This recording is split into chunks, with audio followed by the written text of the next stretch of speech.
now, like the Marvel logo. Things are... And we're back. Game Club here. GI Game Club, that is, for Spider-Man. Talking about Spider-Man on the PlayStation 4. I'm still here.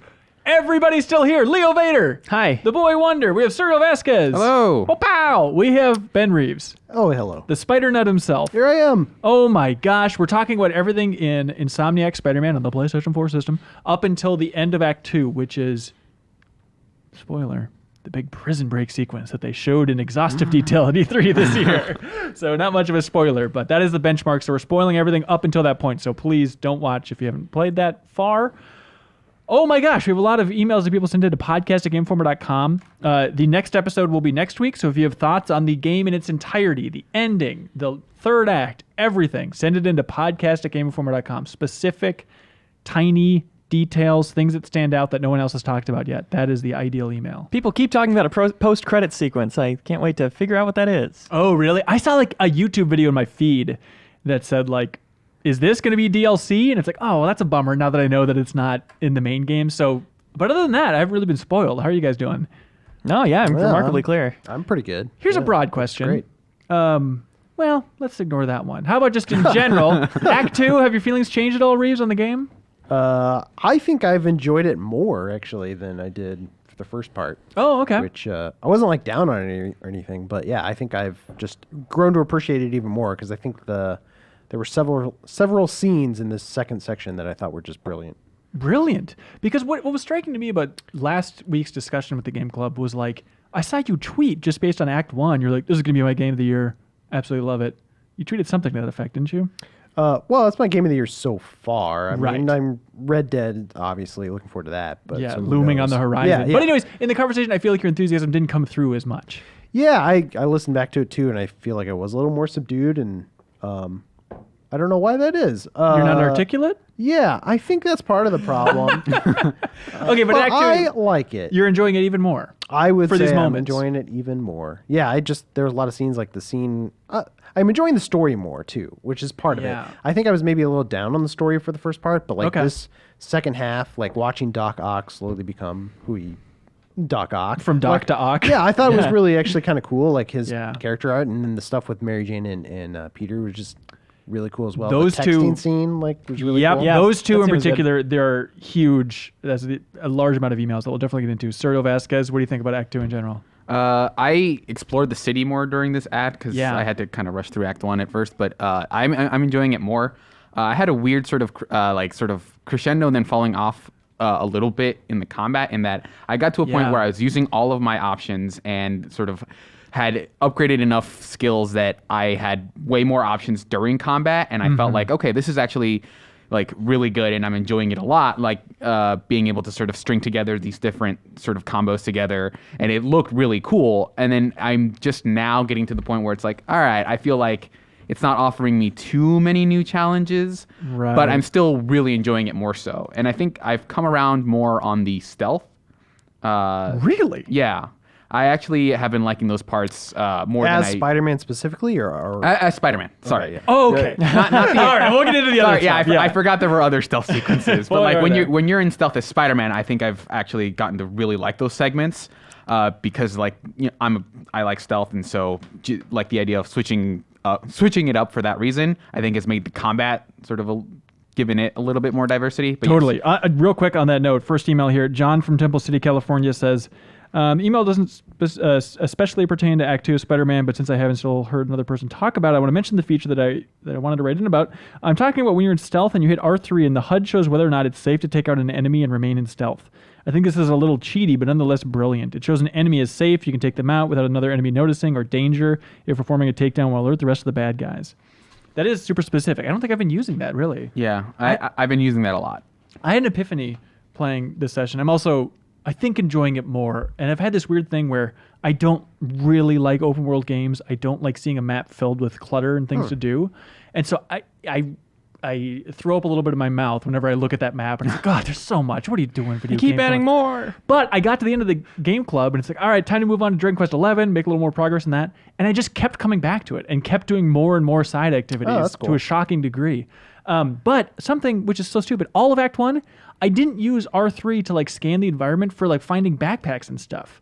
Oh, yeah. So I was just like listening to where it was and trying to pinpoint it there. I had no idea that Listening to it. because it makes a little beep. Yeah. Hey, I'm a backpack. Yeah, over here, but he was like, oh, on the left or the right. But it's like, oh, it just tells you exactly where it is. It is so much easier to just constantly spam R3 in all situations. I think they did a really good job of making it so you're not sort of hitting up a guide. And I think that it's to Yeah. it's maybe a little too simple. Like there aren't a lot of, like very involved side missions, but I think it works in this game because those really are just a conduit to just continue to swing, to continue to fight and continue to basically play that game in a way that I don't think would have worked in another game where the combat wasn't so good and the traversal itself wasn't fun. yeah. And if you really want to hunt around for something, the Black Cat missions are right there. Yeah, which actually end up being my least favorite side missions that I've Those done. are absurd. Yeah. So real quick, let's just keep going here. Tim Pezdziorni is how he says it's pronounced. From Massachusetts, he says, Game Crew, hello, I'm Game Club Crew. I'm liking the game. I enjoy the occasional break when Spider-Man says something like, I'll check the city for crimes. I always do the city crimes that I see get called in while on my way to do the next story mission, but I never decide to clear out all the activities. Peter can't be too tardy, you know.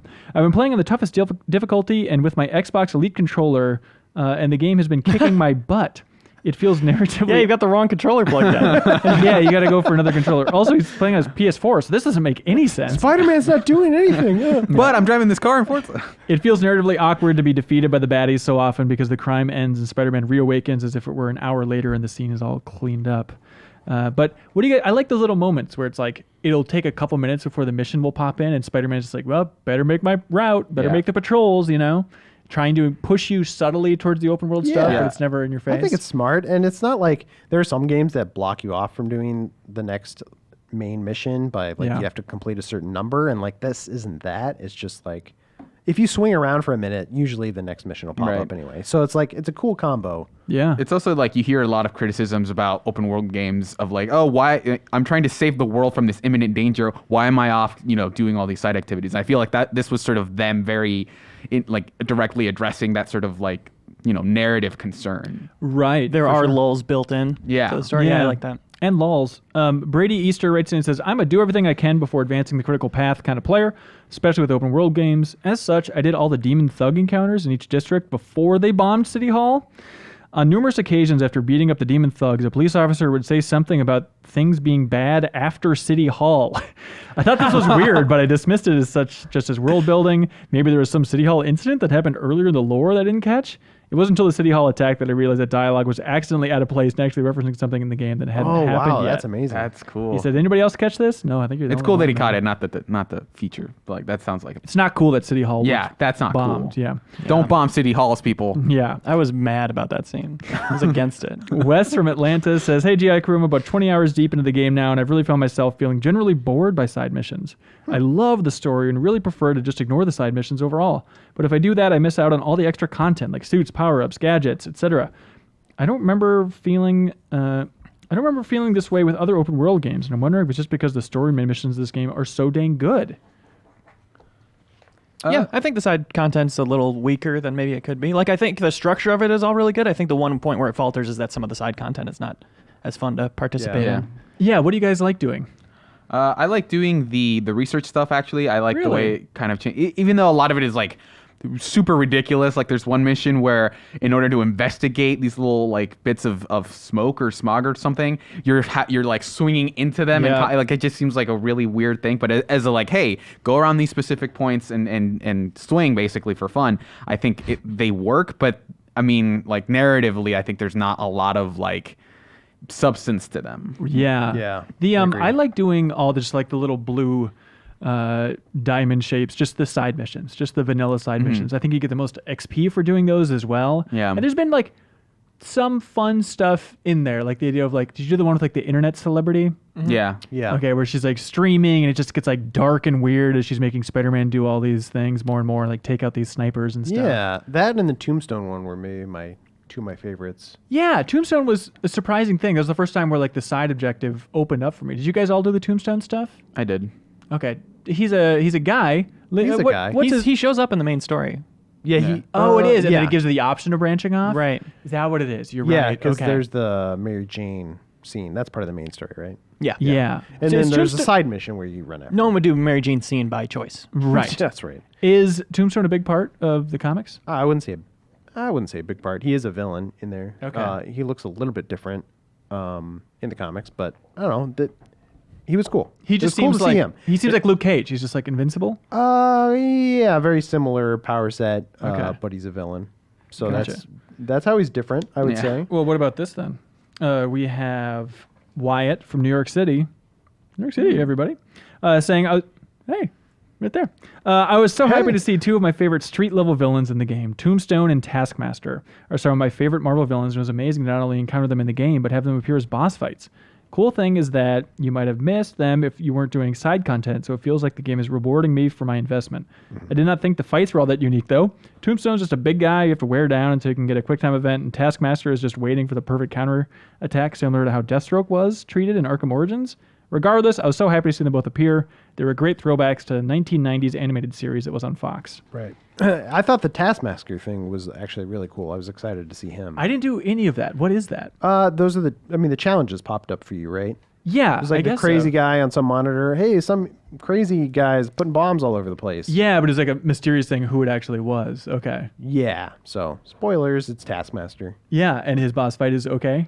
You fight him twice. I don't know if I'm going into spoiler territory. You have to do them all to like all of his missions to unlock him. Oh, okay. That final fight with him. Right. He kicked my ass the first time, but then like after I learned you're really just waiting for a counter and then you just counter him, Yeah. and that's all that fight really is. Yeah, the Tombstone fight was okay. It kind of gave you God of War vibes. I don't know if you guys finished that one then, where it's like the building's burning down. He has like a flaming whip and he's like throwing it around and stuff. Yeah. Believe it or not, like with everything in this game, I had a tough time bringing him down and I died way too many times.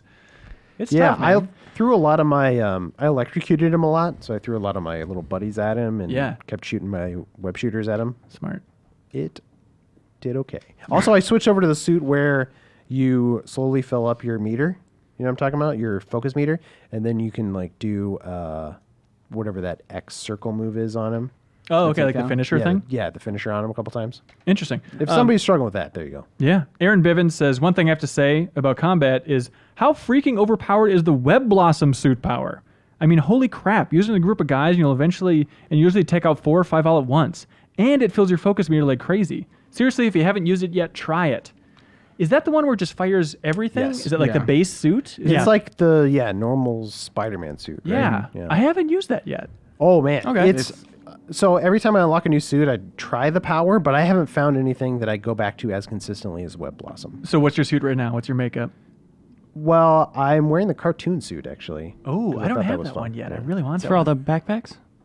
Is that right? I don't know how I unlocked it. Yeah, just at some I point think got it. I think most of the suits I've unlocked have just been through like leveling up and doing Right, stuff. yeah. So. Oh, okay. I've But been that using was the Spider Bro one from the Homecoming suit, which is basically it's super similar in that it's just like here's this drone that just fires this wave of electricity that stuns everybody, Yeah. and then you just get to whoop ass basically. That's exactly what I've been using too. I just love the look of that suit. It's called the Stark suit in there. I've been wearing that one the most, and then the power I think is fun, and like that Spider Bro takes so many things out. Like, it's really Yeah. nice just to see the entire playfield just electrocuted for a while. Yeah, but there are some of those powers that I look at and I'm like, that's neat, but it's nowhere near as powerful as like Web Blossom or Yeah, the Web Spider Bro. Blossom. Yeah, So they're a more lot of just them- like fun to experiment with. Yeah. There's Yeah. one where you hover in the air for a long time, which is kind of fun to play around with. And there's another one where if you punch dudes, they like fly really far, which is almost kind of like they almost feel like codes in a way. Yeah. It's like, oh, here's a cheat code you can unlock. Yeah. back in, Yeah. like the PS1 era. It's fun to mess around with, but it's not something I go back to. I think there's one where consistently. like you can sort of web throw people without having to web them up first, which is like that's a cool, like that's a neat thing, but it's not as like again it's not as powerful as like some of Right. the other suits. I haven't been using it really until Act 2 again. I've been very stupid with this game. So now I'm starting to use that like ultimate suit power more and more. Yeah. Like in the first act, I barely used it at all. I've been using the velocity suit, which is one where if you sprint, it pushes people away.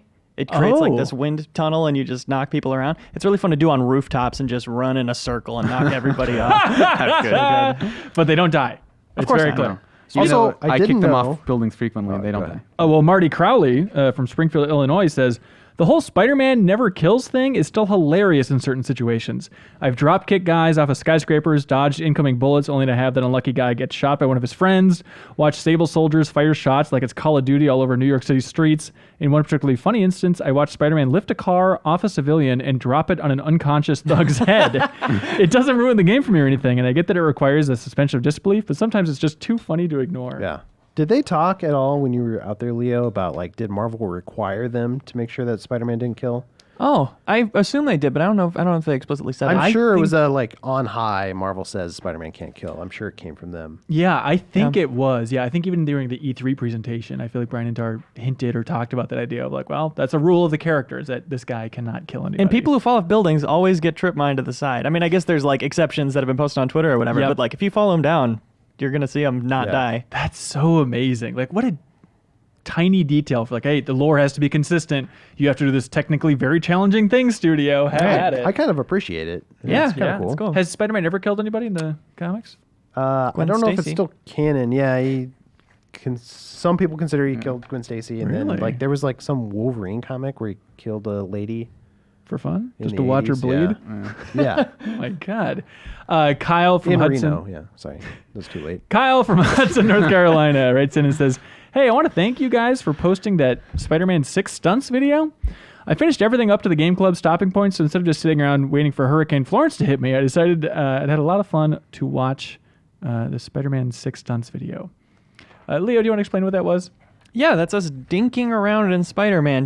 It's like an hour and a half recording session of us thinking of weird things we can do, like trying to web somebody to a garbage can and then swing the garbage can around. Yeah. And then we just cut it to when we successfully do those things or get close to it. And it just ends up being a really fun video. We've done a few of them and they're always great. Yeah, it's an editing miracle. But this one really caught on. It's like over 1 million views, which for us is a very big deal. Yeah. But it's you guys being very funny. You should watch that. It's on our YouTube channel. We had fun. Reeves, that's so sweet. That's right. Okay, let's get to it. Chris Reardon here from New Bedford, Massachusetts says, am I a big sap? Yeah. Or was the sequence with Miles at Feast the most moving part of the story so far? Everything from the play fighting with Spider-Man to the moment with Ernie in the TV, I was fighting back tears the whole time. The raft sequence was huge and dynamic, but that Feast sequence really nailed this game's story down for me as the best in a superhero game I've ever played.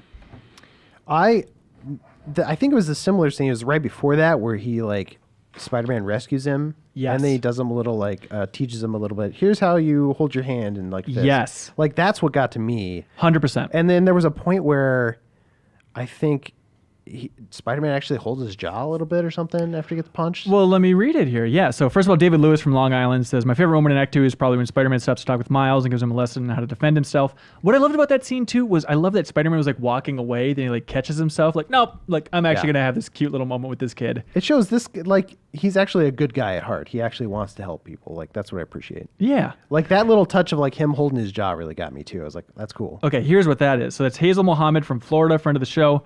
He says, Miles punching Spider-Man without triggering his spider sense could be a possible hint that Miles already has possession of his ultimate Spider-Man powers or is in the process of developing them, since Peter should have been able to dodge that punch without being surprised when it connected.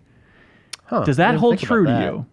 I wonder if he just didn't like sense it as a threat, and basically his spider sense didn't trigger it since he didn't believe there was malice behind it. Okay. So it's maybe like it's kind of like a weird semantics thing, but like Or he Yeah. was just being nice. yeah. So you're saying he intentionally got hit? Yeah. Okay. He could have, yeah. Nice try, Miles, dumbass. Flip, flip, flip. Also, Webs him to the building. Suddenly becomes like a crime indicator on the map. Mr. Muhammad also says, hey, that stealth mission with Miles crossing a Sable checkpoint was absurd. You're telling me Miles is willing to get incarcerated by Sable security instead of just going around the checkpoint because he was running late at his first day at Peace? I also Right. thought that was weird. but Hack yeah. into this technology. Yeah, from this crazy militarized police force. Like, this will be Yeah. funny. But my mom wants me to work at the one place. I can't be 15 minutes late on my first day. Yeah, I agree. The fighting thing worked a lot better for me than the thing at Feast. I don't know. Like, I thought that one guy, the old guy in the chair, like, dumb guy, this police officer got himself killed, was like a little But his much for me. son's stupid too. Doesn't know how to serve coffee right, I darn near reckon. Yeah, but Miles overall, As a character? Sure. All smiles Cool. on this end. Yeah, I like him. All miles. right. I keep waiting for that moment where it's like he's going to become the other Spider-Man or something. That's at the end Yeah. of the game, right? Yeah, it's got to be, right? It has to be. That has to be what the post-credits thing is. I think his That's arc predict. is sort of one of my favorites so far in the game. Yeah. In terms of like them sort of meeting out sort of his character development in a very like not super comic booky, well, like in a very sort of like subdued way, of just like we're gonna drip feed you this information, but you know at the end that like there's a good chance this guy becomes another Spider-Man. I bet what percentage of people playing the game? We talked about it a little bit last week where the guy didn't recognize Miles necessarily, but what do you guys think? What percentage of players overall are going to be surprised when he becomes another Spider-Man? I bet it's like 40%. Yeah, I'd that's say so. How many people listening to this podcast right now are going to be surprised? 5%. Just not paying attention very well. to what we're talking right, about. right. They're doing their dishes. They don't really give an ass. Yeah. You said over 40? I think so. For like general populace that see a Spider-Man game on the shelf and it's like, Tobey Yeah. Maguire's my boy. Yeah. That Yeah. seems about right. right. Maybe even 50? I don't know. Do you guys want to dive into the juiciest stuff here? By far, number one email lightning Oh, yeah. rod Oh, yeah. was a certain man named Otto Octavius. Oh, interesting. People are into this, very into this. Okay. Or not. Let's find out. Mike from Columbus, Ohio says, hey, I just finished listening to the first Spider-Man Game Club. I was a little surprised no one mentioned the Octavius mini game dealing with the circuits. Well, this is a preamble. I have 2 puzzles left, and I'm conflicted with finishing them. It seems to me that the puzzles are designed to make Doc Ock's arms better. If I'm going to fight him later, would I want to make his tech weaker? a good point. I did them all, actually, by the way. Me too. Yeah? What happens? I don't understand what I did. Me neither. Well, what I did was I went to accessibility and I put on the option to skip mini games, and I just went down that list and skipped every really? single one, and you Oh, get all the that's XP and awesome. everything. Oh, that sounds very good. I also turned that on in the options, and you feel like you're cheating, and it's just the best feeling. I love skipping all that stuff. But the first time I felt bad about it was in like the story sequence where he's finally finishing off the arms, and it's like, I need some help putting these together, Peter. And it's like, oh, I bet this would be interesting when you see that something's gone wrong, Yeah. like in the wiring. If you don't cheat, is it like impossible to solve or like harder to solve? Is there any like story integration in the puzzle that I missed? They're still solvable. You solve the puzzle and you're like, oh no, it's like overriding this other area, and you just do another puzzle. Oh, okay. And again, we're really diving into, I think, what people want to talk about with Doc the Ock. circuits, And so let's keep Michael Fulton here going. He says, I've been playing through the new Spider-Man game recently, and I've been enjoying it so far, hacking games aside. However, I noticed something rather strange. Inside of Dr. Octavius' laboratory, there seems to be an overabundance of desktop computers. At first glance, this may not seem strange at all since it's a lab and where research is conducted, but upon further inspection, I believe there may be something far more sinister afoot. For one, all the computers are the exact same model. A last-generation Dell Precision workstation, to be precise, a model which I might add debuted in the early 2010s and isn't very likely to be used in cutting-edge research. And it was discontinued for being evil. Secondly, these computers are just stacked haphazardly across the lab. The majority of them aren't even plugged in. Lastly, the most suspicious thing about this is the sheer number of old desktops the good doctor is hoarding. By my count, the man has at least 34 of the same outdated Dell computers strewn across the lab. Wow. So I ask you, please speculate as to what possible nefarious purpose the doctor could possibly be hoarding these computers Is for. 34 equally divided by 8? Let's see. Wait a minute. Hold Yes, on. it is. Get out of there, Peter! I think the solution is actually way simpler in that he knows that he sometimes breaks things, so he just has 33 backups. Yeah, he bought in bulk. Oh, Yeah. smart. He's a clumsy guy. God, he's so smart. It's weird because, like, didn't they take away all of his computers when Osborn came in? Yeah, and they reinstalled them with 2010 Dell desktop. Usually when you specifically. lose your funding, too, you, like, get kicked out of your, like, lab. So- Normally, well, I think is he in a new place or is he not? No, I think he's in the same spot. Also, when you lose your funding, you'd think you'd lose your funding, but he seems to have a lot of money to Yeah. pay the Sinister Six. I'm confused about a lot And of this those stuff. arms look expensive, so I don't know what he's doing. Yeah, 2 extra arms, let alone 4. It's also weird that like at some point he went from like, oh, these are human hands to like, no, claws are way cooler. Yeah. And at some point just like that seemed to have come out of nowhere. Well, I for me. forgot I'm a bad guy. So I need to have evil hands. Well, I think it was that case of like he had so many of those like voice messages that he left for Peter, Spider-Man, right? Where he's like, I realized I can be more than human. How about that, Peter? Like there are a lot of things where it's like, why stop at the human body?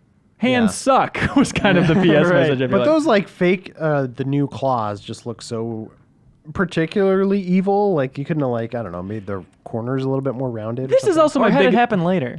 Yeah. honestly. This is also my biggest takeaway with that entire section is like, especially because of all the backpacks and Peter talking about all the villains he's fought in the past, how much experience this Spider-Man has. Like, you don't see this bad guy arc coming along with Doc Ock. It's like such a slow burn of like, hang on, I can be more than human. Hang on, I'm getting more and more evil. Like, wait a minute, this computer's malfunctioning. It's alternating my personality. And Yeah. Spider-Man's just like, what are you going to do? Wow, Doc's really fired up. He's really excited. Wouldn't you understand where this ball is rolling towards, Peter? Come on, man.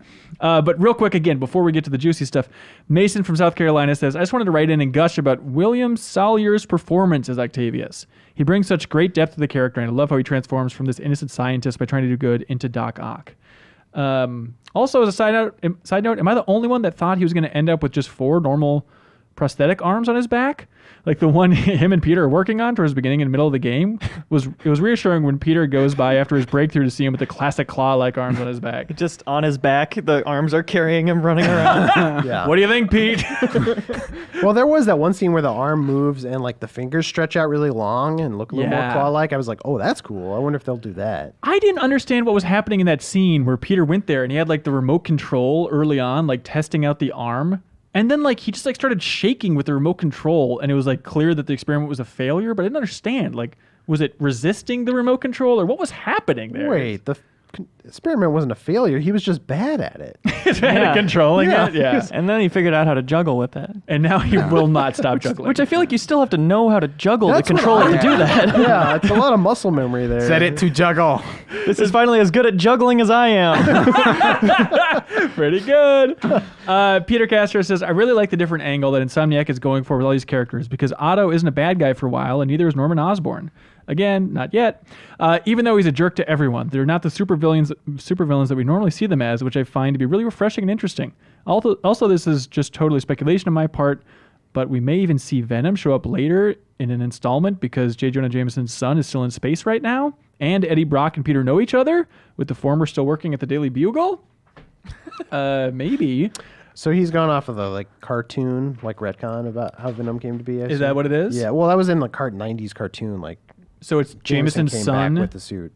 Okay. And then he comes back down to Earth and has a suit, and then it still infects Eddie Brock? Well, Peter has it first, and that's how it gets the spider-like powers. Oh, and of then course. it jumps onto Eddie. Okay. Yeah. Got it. But that's not the original origin of Venom, so I don't know. Gotcha. I do like the idea of seeing so much of Doc Ock slowly build to this. I do think it helps you connect to the character a lot. But there's a part of me when like there's that first moment where Spider-Man's like, "Hey, Doc, like this isn't cool. It's changing you." But like Doc Ock can't like remove the chip on his own, right? And then like Spider-Man removes it for him. Yeah. And then it's that cool down moment of like, "Oh, you're right, Peter. You're absolutely right." I was hoping with every ounce of my being that was going to be like the turn and that they weren't going to give you Doc Ock. Like that was going to be such a convincing moment. I thought that'd be more interesting. He's like, you know what? yeah. You talked me off a ledge. I am your buddy after all. But then it's like Spider-Man leaves and then he sees the mayor on TV and then he's like, chip back in. Here we go, boys. Just Time to be evil. Yeah. Yeah. Isn't it fun? It was a weird, like, it was, on some cases, like, I can kind of see it. It was a little, it was more gradual than I was expecting. But by the time that he sort of emerged at the end of, Act 2 as like, oh, I'm the big bad. Like, I still wasn't like completely sold on how sudden that shift was. Yeah. I hear you. I like the slow build early on, and it was enough for me, I guess. But I like that they did that and that they gave Doc Ock an origin and that him and Peter have this relationship, but I think I would have preferred to be surprised by something along that arc rather than just, yep, this is going where I would expect it That's to. exactly it. So Graham from London in the UK, he says, yes, it's still here. Cool.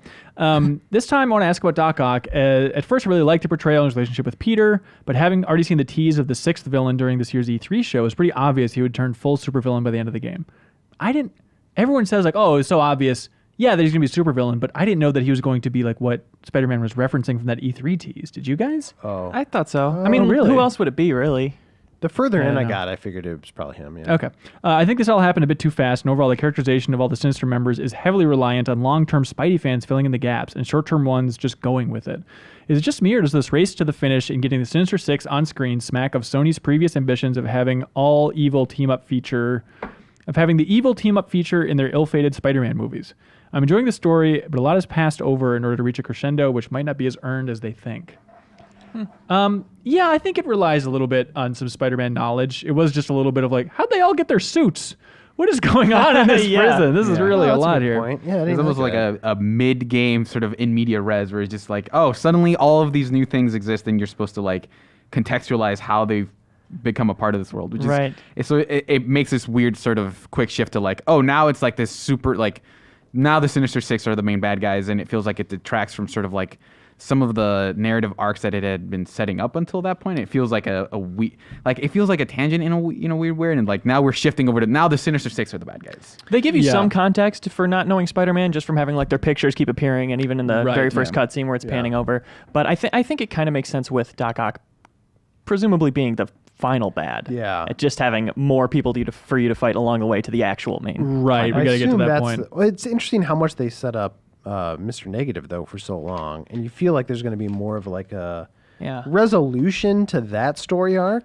'Cause Funny, he- It could still be coming. Because Cole from Bend, Oregon agrees with you, Reeves. They say, I'm sorry, Joseph agrees with you, Reeves. Says, hey, Game Informer, name's Joseph, first-time writer. I wonder what you guys felt about the forming of the Sinister Six and the change in the lead antagonist that happens at the end of the second act. I felt like it did a disservice to Mr. Negative. As the game went on, I loved what they were doing with the character, making him take center stage of what's going on, but as soon as Doc Ock takes center stage, he becomes nothing more than just another henchman. I can understand the other four members following orders, but I felt like Insomniac kind of pulled a Dark Knight Rises, where they developed this one villain and put him in all the promotional work, and then they just made another bad guy. Yeah.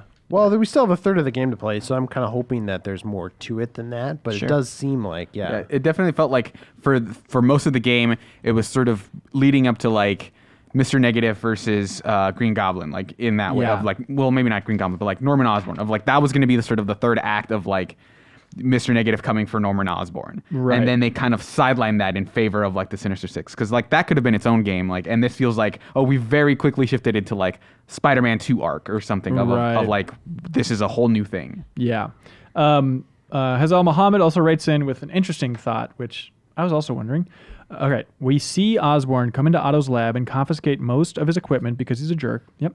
Then we see Otto bounce back with apparently help from the Advanced Idea Mechanics, which is essentially a terrorist group that holds technology in high regard. So I can follow the thread since Otto also values technology in his mind, that I'm okay with him teaming up with AIM to get his research up and running again. I'm also okay with AIM using whatever it is that Otto's working on to break people out of the raft for their own reasons. But where things go off the rails is the reveal that Otto was behind the breakout, because that means he was also giving Lee instructions back when he should have just been a mild-mannered research scientist and hadn't gone mad yet due to the neural interface with the mechanical arms. I can't follow the thread that Lee was under Otto's orders to attack Osborn, because at that point in Act 1, Otto wouldn't have anything to persuade Lee other than the fact that they both hate Osborn. I'm working on these killer arms. You should really follow my orders. And Dude, Lee it's even gonna come says, through. when like, why you're doing this, he had some line, he's like, I'm repaying off an old debt. So it seems like everyone's working to repay some debt that Doc Ock can help them with. But that Yeah. timeline is confusing. Unless There there's could something still else going be some on. reveal. Yeah. That's what I'm wondering. Yeah, because I got the impression that the Mr. Negative thing, it was more personal for some reason with him and Osborn. Yeah, I thought the But paying maybe off the not. debt of like Norman Osborn, screwed me over. No, I'm paying off the debt by screwing him over. Like that. That's what I thought that line was. Oh, okay. All right. Yeah, I guess I could see that. What do you guys think about the Mr. Negative boss fight overall? I thought it maybe was less grand in scale. It was also one of those things where you watch enough sort of like superhero media about how superheroes destroy towns and like cause like huge amounts of damage, and you kind of see that play out in this sequence of like, I'm gonna have this train like break through this like street level, and then like, okay, now everyone's safe. Also, I've probably just caused like $2 million in damage. Right, right. It wasn't even that where like people die though. That's true. Like it's a weird thing. It's just like it very much reminded me of like, oh yeah, sometimes superheroes can kind of like do as much damage as they cause. But yes, human lives are important. Right. Yeah, I guess. Or whatever. Some people really like that the moment with the train, like the reference, like, oh, this worked last time or whatever. Like when he's trying to slow the train yeah. down. It's cute. That was a reference to Spider-Man 2, right? The movie? Yes, it I assumed. is. Yeah, which is now canonical within the world. That's right. Dr. Where he Octopus was fights Doc Ock. Yeah. One more Different time. Doc Ock. Yeah. No relation. Cole from Bend, Oregon says, will we see the Green Goblin in this game? I could see the release of Devil's Breath and a possible infection being the catalyst for the transformation into Green Goblin. I agree, but I think it's going to be at the end setting up the sequel. I think it is going to be Devil's Breath because that was like what they're experimenting on with CRISPR or whatever, Yeah. and that'll eventually lead to him becoming that'll Green Goblin. probably That could be be like the the thing. post credits like stinger even. Yeah, Yeah. that's true. Also, I want to bring up how silly it is, unless it's a comic thing, in which we show it all respect in the world. But how silly it was, the idea that Oscorp isn't named after Osborne, it's Oscorp, because they used to call us the O's in high school or college. That is such a silly idea, isn't Felt like it? a little bit of a stretch, but yeah. Have they ever established that in the fiction? Not that before? I know of. I don't. Yeah, that's not a thing really. But It was a fun little contribution. Yeah. Yeah, it was a stretch, but sure, why not? That Yeah. technically works. The O's Corp. Ashley in Texas says, "Howdy, hello. I thought it was really funny when Mary Jane is looking at the O's Corp inventions in Grand Central Station, and she sees the battery which charges by ambient sound vibrations. Her reaction to infinite power and never having to charge anything is, cool." Are you kidding me? She says. Well, I mean, you like at this point, I wonder if like people just don't take weird technology with like a grain of salt, because there's a lot of like you heard about wireless charging of like, oh, you just put your phone on this pad and it magically charges the battery, and Yeah. like that hasn't turned out to be like as simple or easy or like good as they promise. Yeah, So that's true. there's always a Yeah. skepticism there. You're Did right, people man. write in about that stealth scene too? Did they ever? What do you think this is? Oh. Mike from Skidmore, Connecticut. Hello. Whatever. Says, hello, GI crew. I find myself groaning every time I'm forced into a stealth MJ mission. I was mostly fine with it during Act 1, but now that I'm deeper into the game, I can't help but feel like it really slows down gameplay. I'm definitely enjoying the main story more in the second act, but moments like this MJ sequence and the half-baked side missions I sometimes have to do in order to progress the story are taking me out of it. How do you guys feel about the stealth missions? Well, I agreed with him until that last one, because I thought the last one where you're working with Spider-Man and Yes. taking dudes out was actually kind of cool. And I was like, okay, this is like what those side missions should have always been like. There should have been some more element to it. I like, agree, make it and I cool. definitely want to talk about that in particular. But the stealth missions, like before that, just the idea of like, watch out for those cardboard boxes and broken bottles on the ground. It's like that's MJ Sinister 2 is bottles and cardboard boxes. Like it's so silly. Cardboard. Yeah, and the biggest bummer too is they broke away from it eventually, which I was happy with. But for a lot of these missions, you'll like show up. The pacing in this game is really great for the story. Momentum's moving, and then it's this mission, and this is 15 minutes earlier, and you have to play as MJ. Yeah. And it's like it just cuts all forward momentum to now go back in time a little bit and do this mission, which is going to be frustrating. Yeah, it was like a cool trick once to do 15 minutes earlier, but when it keeps happening, it's like, well, now I know nothing is going to happen for the next 15 minutes. Yeah, exactly. I know. All right, a gun's going to be pointed at her head at the end of this. Okay. Yeah. Hello, and it- Dr. Pepper. We meet again. It also feels like like those missions lack sort of critical insights that would make a flashback worthwhile. I never Yeah. feel like, oh, because of this mission, I learned this crucial fact about the story. It's more Right. like, by the way, this is how MJ got to where she is. It was like, Oh, she took this path around the warehouse. yeah. Instead of like, Oh, she was caught 14 times and saw that terrible game over screen. Okay. What's with that game over screen? It's like the cheapest thing in the entire game, and I've seen it more than I've seen New York City at this point. Christ, hello. Even, just one-shot fail stealth sequences in general, just not for me. Yeah. Seeing her Even if they did reaction. have game mechanics in them. Well, I like too that Peter is like, he has all the amazing technology in the world. He's like, I'll help you out, MJ, because we're gonna be partners. And he just gives her like this device that like chirps a little bit. It's like, give her a gun. I or thought it was a something. trip mine, but it's like, spider okay. gun. It's just like, Yeah, actually, now You you can take some rocks. Why doesn't she have all the tools? He should I have just don't given her know. all I also, of them. well, my sort of thing is that I wonder if like, here's, a web bomb.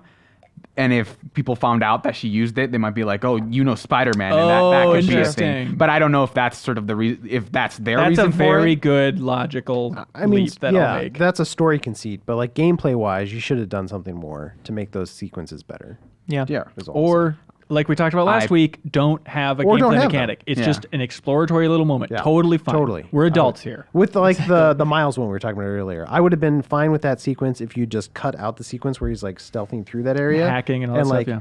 just Had him do just a him cutscene. wandering Okay. through Feast was fun. Yep, totally agree. Side note, in the Grand Central Station scene, did you look up after Spider-Man took the guys?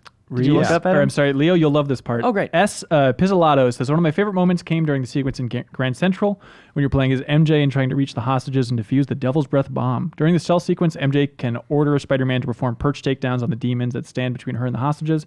Spidey, how do you... Is that a Man. word? Obligingly? Thank you. Obligingly swoops down, webs up each... By the way, I felt like I was 6 there, but thank you. Word. Oh, runs up each enemy and then lifts them up and out of sight toward the ceiling. In many other games, Spidey and the enemies would simply disappear once you leave the frame, but if you tilt the camera overhead, you can actually watch Spider-Man lovingly anchor each enemy to the dome ceiling while he waits MJ's next move, and then he feasts on their blood. No. And then the enemies remain dangling from the ceiling for the duration of the sequence, maintaining the immersion. I was impressed that Insomniac put so much effort and thought into such a small detail, one that a majority of players probably wouldn't notice. If you stay looking at him, Spider-Man sits there, dangling, staring at the guard, doing nothing for 3 seconds, and then he disappears. Does he really? Which breaks immersion slightly. Wait, he just vanishes? He just pops out of the world. Well, he has that stealth tech in that one hairy side mission, so maybe he just triggers that in. Right. But I thought that was so awesome. That was like one of my favorite moments so far, too, is like having her text Spider-Man and then what it feels like just kind of waiting for Spider-Man to arrive and then seeing him crawl along the ceilings. Like, I've never experienced that perspective in a superhero game him before. swinging And in. they That were was like, cool. here's a vent, go over here. Like, that was Yeah. kind of cool calling that out. That was so awesome. And like, I wasn't as into the like, now take out this guy, like the more gamey aspects, but just as a conceit and perspective thing. It was so much fun. Yeah, I wonder if they had to set that scene up by saying like, oh, we're going to try to like sort of, you know, get your feet wet by having these other stealth sequences, but I don't even feel like that those other sequences would have been necessary. No. To make that sequence stand out as being like as Totally. good as it is. Oh, yeah. In fact, it would have been maybe stronger. Even. Yeah. It's Yeah. Like, oh, I'm controlling Mary Jane, and it's kind of cool. Yeah. Right. Pizzolato also writes in and says, hey, also I loved MJ's incredulous, did you just leave your clothes on the kitchen floor? When Peter must abandon cooking dinner in the apartment as he gets called away as Spidey. That was a pretty good. genuinely sweet moment, like very cute. Barbara Joe, Game Club champion, what are you doing? I'm just, I'm having memories. Of that moment in Yeah. the game? It is a funny idea. Barbara Joe says, Oh, hey, Leo's having them too. what's it like, guys? Barbara Joe says, I love the scene between Peter and Mary Jane in her apartment. Video games don't always do a great job with meaningful relationships, but it was really great. It's reminiscent of the best interactions between Nathan and Drake and Elena from Uncharted. Peter and Mary have a history, and they still care about each other. This game is willing to take the time, and their relationship is better for it. I completely agree. Unless you're Nathan Keeling saying, hey, the other issue I have with the writing is the weak reason for Mary Jane and Peter to have broken up. She broke up with him because he wants her to be safe. Insomniac kept it under wraps, and that's the best thing they came up with. Mary Jane is a strong-willed female character, so of course she's not just going to sit at a desk. That's totally fine. But why would they break up over that? The two of them have been together for 4 to 8 years. So wouldn't this have come up earlier in the relationship? Isn't this one of those arguments couples just agree to disagree on? Well, it was more that she felt like, what is it? She said some lines like, hey, we broke up because he wouldn't stop treating me like a baby. Yeah. You know? Yeah. I think there's more to it than that. Like, weren't there for the arguments, but I got the sense of like, this was an ongoing conversation of like, hey, don't treat me like this. Yeah. I want to be equal partners. And Spider-Man, Peter Parker's like, well, I have all these extra powers and like, I'm scared for you. Right. I'm stronger. Like, I can protect you. But I did like that line too, where he's like, what do you want to be, like a spider girl? Woman. Like, yeah. Where she's like, no, we're partners. We should be partners. And like, yeah, I appreciated that. I didn't have a problem with sort of like that part of the aspect, that aspect of the relationship. What kind of threw me for a loop was like they're very sudden, like, oh, now our relationship has all this tension because like of the one bad sort of misinterpreted text that they had. Right. Like that, I thought that was like a weird. I don't know if it's all hinging on that, but I hear you. Yeah. But I've been there, like in those Yeah. text moments where you're like, okay, what's this next text going to say? And been like that nervous person. Like I thought there was, I don't know, I appreciated that scene. I like that scene for how he was like swinging around as a way to like relieve some of the anxiety. Yes, I feel yes. like that's me pacing around the room, as him just like flipping around the city. Yeah, waiting I for think it's a text. good scene. It felt kind of weird. Also, I've never texted anyone before, so I don't know. Samuel, How does that work? Samuel also says towards the end of Act 2, there's a moment where Peter calls MJ and just waiting for her to respond, hoping everything is still good between them after she didn't pick up his call, but texted him back. That moment got to him. Yeah, it's very relatable. It's a very nice, relatable little superhero moment of just waiting for a text to come back. Gosh, what do you guys want to talk about next? I have a complaint. Yeah. Oh. I feel like as I've gotten more gadgets, I've wished that they were more readily available.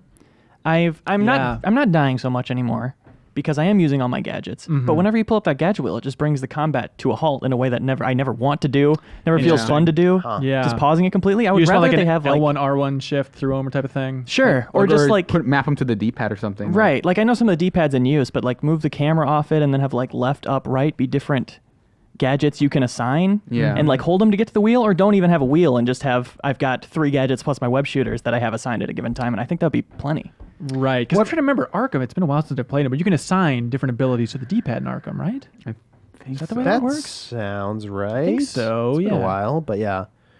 Well, what's confused me about the gadgets, I don't mind the slowdown personally, but what confuses me about them is like I don't understand how they recharge. I don't either. I think you get them for certain actions during combat, because I would definitely see like, oh, I did a finisher, and then you'll see like +1 spider bomb.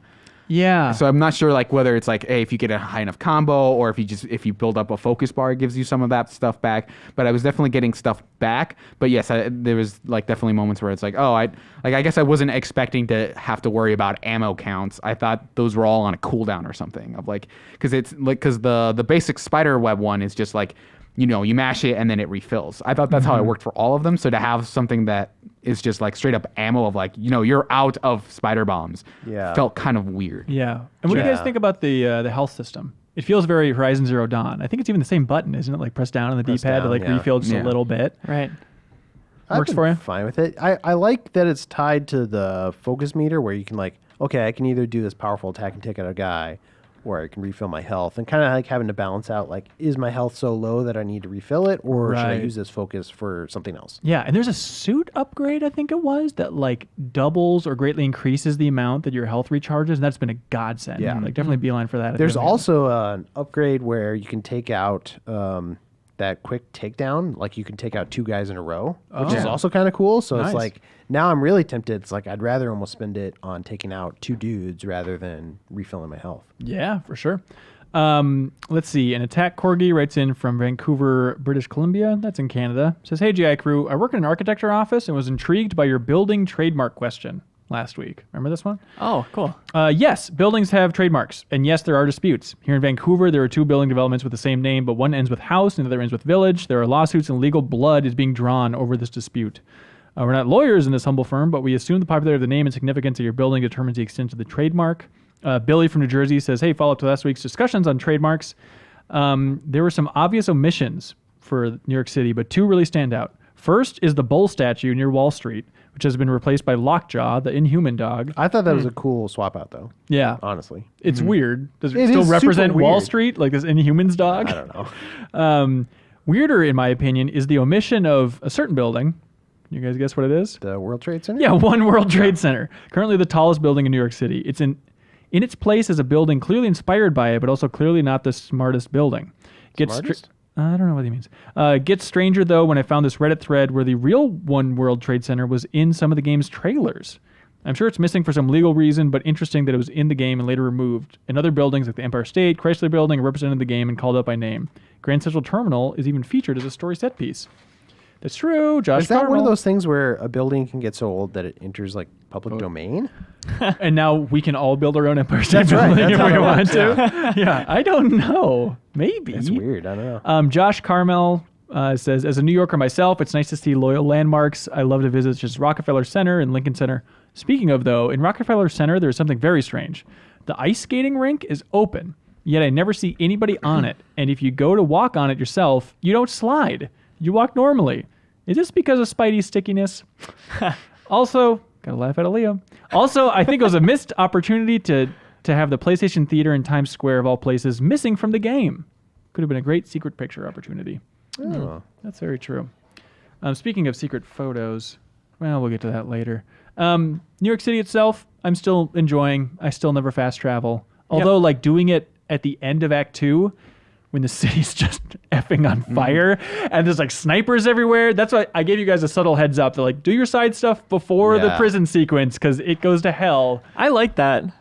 It's like very satisfying. Obviously, you're not earning many rewards for doing it, but it's like just swinging around and fighting people on rooftops with like no greater plan than that. Yeah. Like I want the game to be like that more often. Like I hope we can turn that on afterwards. Yeah. After the game's over. It's chaos, yeah. Yeah. Mike Hennessy says, I really like all the graffiti around the city, especially all the nods to other Spider-Man characters that might not appear in the game otherwise. Speaking of which, will we ever see Fin Fang Foom in any MCU or Insomniac game? He's not my favorite, just one of the more ridiculous villains. He's not my favorite, but we need to see him. He's the dragon? Yeah, he's the dragon. I feel like he'd almost have to show up in like if they did another Thor or something. Oh, yeah. Or maybe a Guardians movie if they ever do that now. What's his story? He's a giant dragon. I think he's technically an alien, but his name's Fin Fang Foom. Okay.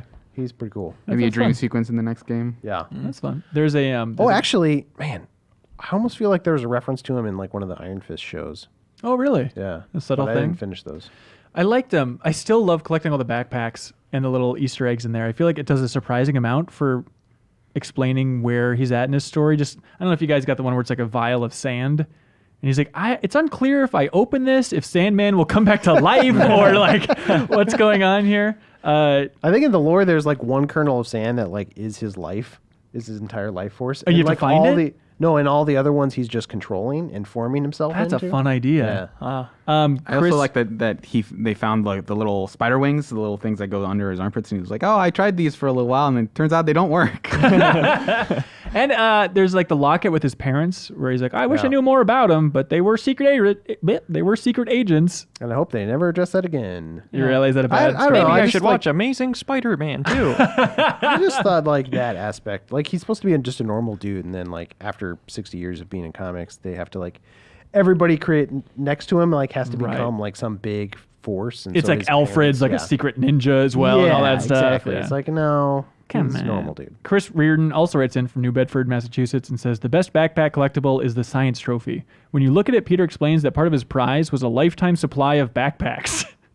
Which I didn't That's listen to cool. that one, but that's a very That's fun neat. idea. It's such a weird thing to offer as a prize of like, no, kids go through backpacks so quickly. We need to give them a whole. Also, they're gonna use backpacks throughout their entire life. This kid's gonna be so poor. He's gonna be going to school for the rest of his life. Come on. So How many may as well- backpacks do kids need? Like Yeah. 2 or 3? Yeah. I've used the same one for 8 years.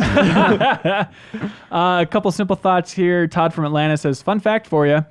In the Act 1 portion of the Spider-Man Game Club, you mentioned that the voice actor of Peter was named Yuri, as was the female liaison to the New York City Police Department. In real life, those two voice actors are married. Oh, wow. Oh, isn't that cute? That's cool. And they really have spider powers. Justin Crowell writes in, the first comment is, I find it incredible that your boy Leo Vader was able to both work at Game Informer and be the voice of Spider-Man and Peter Parker. Really incredible.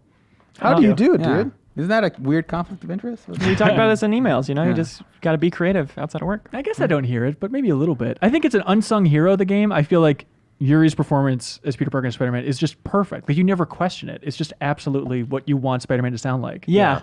It just becomes confusing when you go on to hear him in other things. And you're Oh, really? That Like, oh, that's sounds like Spider-Man. me. Like Ben 10. I do still think he Right. looks a little weird, but I don't think it's because the character, like the person who portrayed him, looks weird. I think it's just, I think people's eyes in that game are a little too big, and I think it's most noticeable in Peter like interesting. in Peter. Like everyone else, Okay.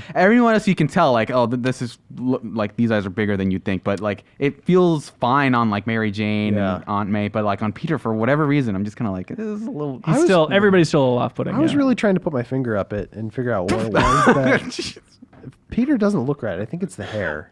Sure. Yeah, we talked about it last week. Yeah. Yeah. I agree. But the one character I think that does look the best is Doc Ock. Like, especially those close-ups and stuff they had of him in Act 2. It's like, oh, it looks really good. I can see his pores. There's something about like he has goggles in his office. Did you guys Yeah. find that? Like, Yeah. those are kind of fun, like little like side thing. Yeah, or me that too. like suit too that looks like his old dumb classic suit from the '60s. Like, Oh, "Hey, is that right? Doc, what is this thing? It's like, oh, it's for my science stuff. Don't worry about it. Weird. Oh, I missed that. I saw the goggle one where it's like, oh, he has good memories because it reminds him of college or something Yeah. like that. Also, on the voice actor front, J. Jonah Jameson, I had to look him up because he's also one that just completely nails it. Yeah. He's also the voice of Reinhardt in Overwatch. Oh, really? Yeah, That's it's cool. fun. I also thought it kept reminding me of what was his name? The guy who portrayed him in the Tobey Maguire movies. Yeah. Like J.K. it- Simmons. Yeah, Simmons. it definitely reminded me of like him doing his best J.K. Simmons impression, which is kind of That's like a bummer. fine. Like I hope he can do that role again, even though he's already done it because he's like perfect for that. It is one of those he's things he's where Commissioner Gordon for me, first of all. I've always kind of liked J. Jonah Jameson, even though like he hates Spider-Man, but he's always like this like extreme character. But like his portrayal in this is almost a little bit too real in a sense. Like, and I hate him more because he's more Alex Jonesy. That's what Everybody saying. says Alex Jones. He's just a conservative radio host. It's just Like Alex a Rush Jones is like Limbaugh, the sort of go-to. Bill O'Reilly type. Yeah, he's just all conservative talk radio. I feel like folks Right. need to listen to more. But that's what they're going for here, I think. I right? don't think they're going for Alex I don't know Jones. if they went specifically for Alex Jones, but Right. I'm just saying they went for that archetype. Yeah. And I don't like him putting devil's breath in the air. Also, speaking of J. Jonah Jameson, I love that he did mention his son was an astronaut. Yeah. His son is also a werewolf. in the comics, which is amazing. There's a werewolf in space? And I would love if they reference that. So was he born a werewolf, or is there an arc where he becomes a werewolf? Okay, so it's What's not with like J. animals Jonah Simmons is fighting like, my people? son the werewolf is in space. He was an And he's a astronaut. good boy. Clay You Kins- always see the moon in space, so Oh my God. Whoa. Is that why he wanted to go up there? that's why. At the end of the game, you just see this like satellite crash onto the planet, and werewolf comes out of it. And you're supposed to not have any idea what just That's happened. the post-credits thing everyone's so excited about Yeah. is space werewolves here, boys. Sorry to spoil it for you guys.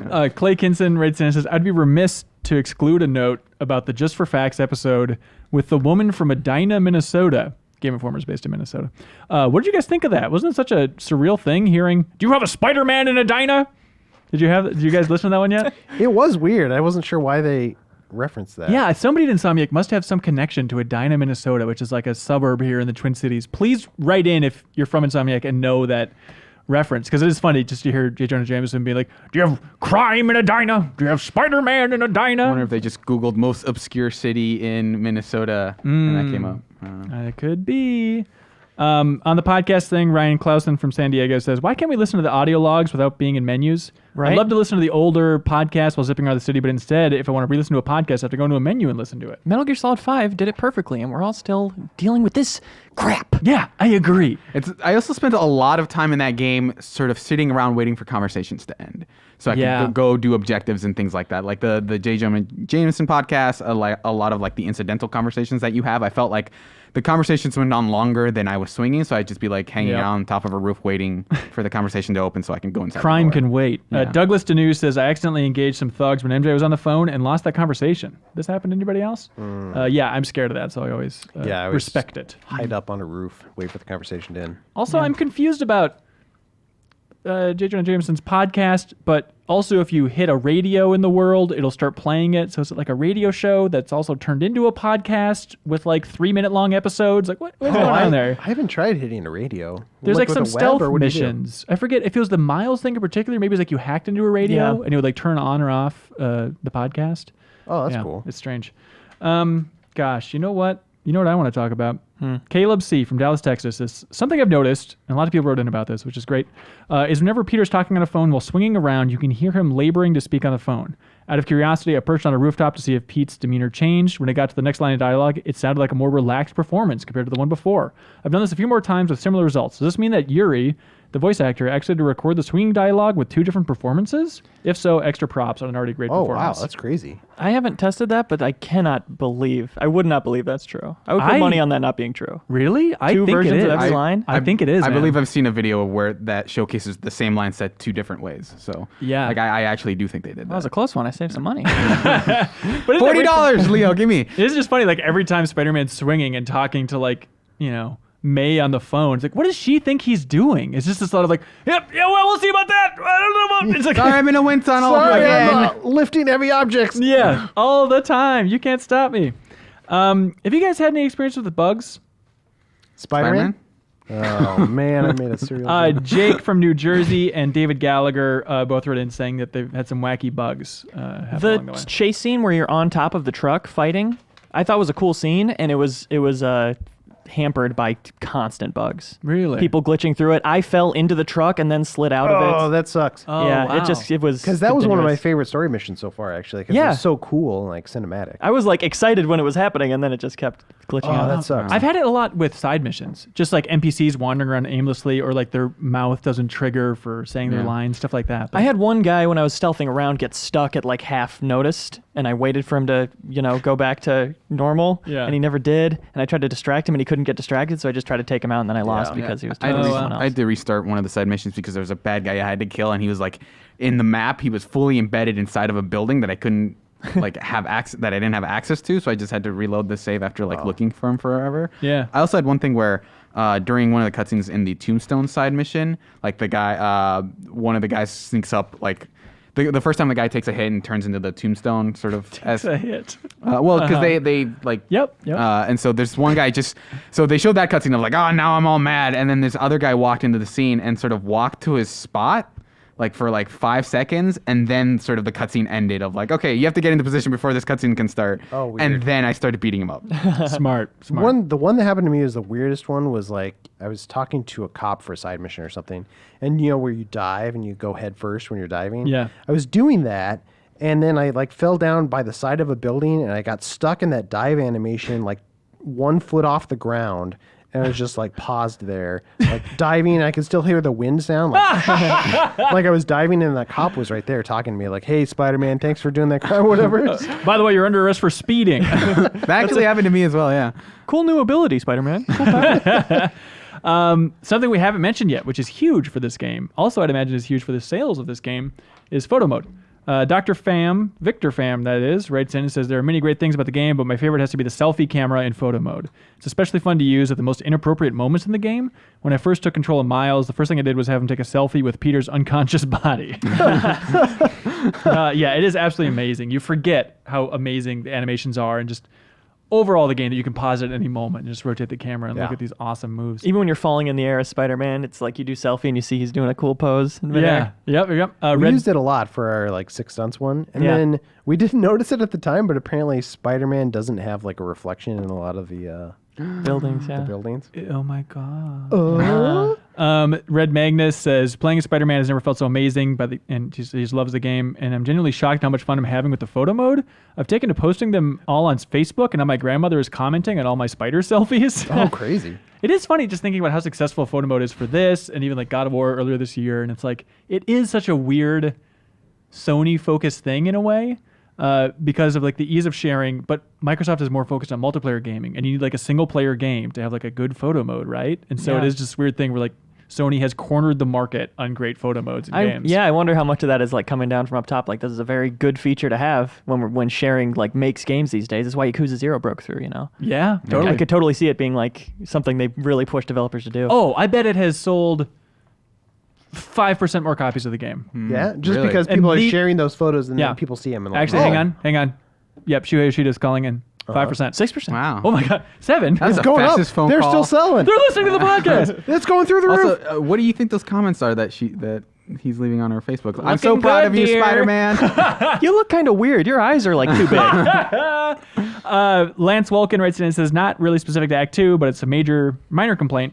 I like doing the landmark photography. However, as an amateur photographer, I wish Spidey could get a wide-angle lens to capture those enormous buildings better. It really doesn't make a difference, but I'm always trying to frame up a nice shot of those buildings, and it's nearly impossible to get a good view in the camera. I love taking those pictures because just like swinging around, floating in midair, and it's slowing down as you're lining up the camera like in midair, that makes those infinitely more fun. All of my shots are terrible. Like they're just like here's like the underside of this building. It's like, yep, that's a picture of the Chrysler New York, building or New whatever. York. Got a really good one of the United Nations building that was just a sheer wall.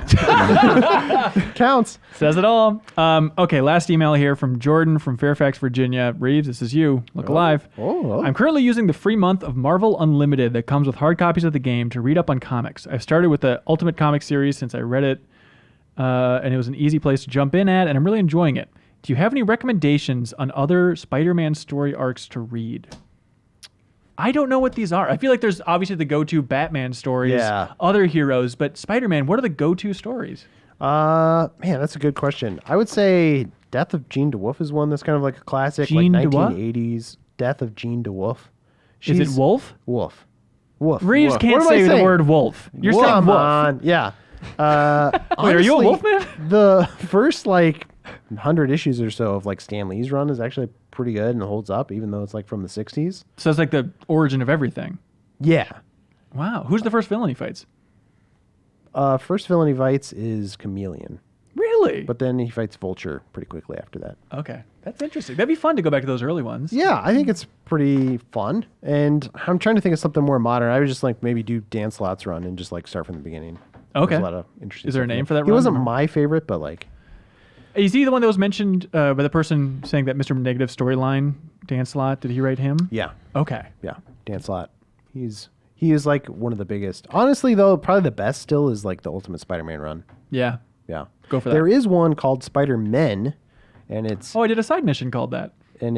Peter Parker teaming up with Miles Morales, and that was kind of good. Oh, cute. Okay. Oh, we didn't mention that, speaking of Spider-Man, that Halloween party. Where's like all the people dressed as like the villains, and I thought that was cool. 50% of the crowd was on like a horse head. It's like, okay. Yeah. But then Greg Miller, shirtless man, modeled after Greg Miller, like harasses Spidey and makes fun of like the white symbol on his suit and all that stuff. What is this? I liked the Rhino guy being a jerk, and then him being like the last boss of that sequence was you meeting him again. Yeah. Right. Technically, you fight Rhino in this game, isn't You that take him enough? out pretty fast. Yeah. Yeah. Okay. Act 3.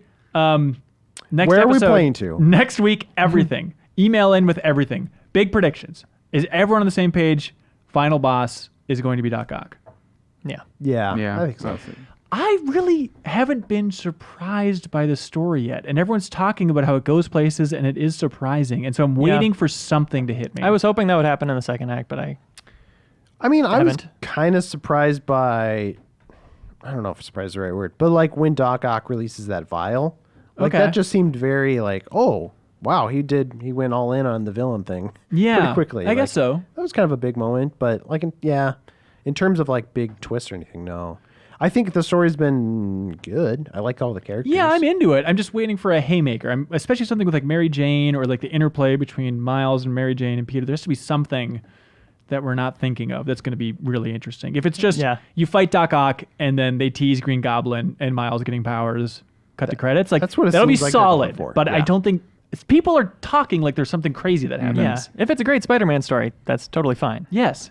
It just wouldn't be maybe remembered as one of the great stories of video games. I think it's just like the moments are really what's selling it for me. Yeah, like the for moments, sure. like the thing where you're on like that truck, or like even like that. Even though we saw it at E3, that sequence in the raft is really cool. It is, yeah. Yeah. So maybe it's just like all those moments add up to like what you feel is a really fun story, even though like on paper it's pretty basic. Yeah, for sure. All right, that's it for all of Act 2. GI Game Club, We did it. Spider-Man, Act 2, in the can. Next episode, Act 3, we're doing everything. So please write into podcastgameinformer.com with your thoughts on everything else in the game. This is your last chance. Thank you for everybody that wrote in. Everybody did such an amazing job. We got so many great emails. Yeah, Sorry if I didn't thank get you. to all of them. That was just a clip from a larger show called The Game Informer Show. You can find it on iTunes, Google Play, or GameInformer.com. We take the fun opportunities and exclusive information from Game Informer magazine and boil it into a show that airs every Thursday with exclusive cover story information, developer interviews, a lot of fun stuff. So come love games with us.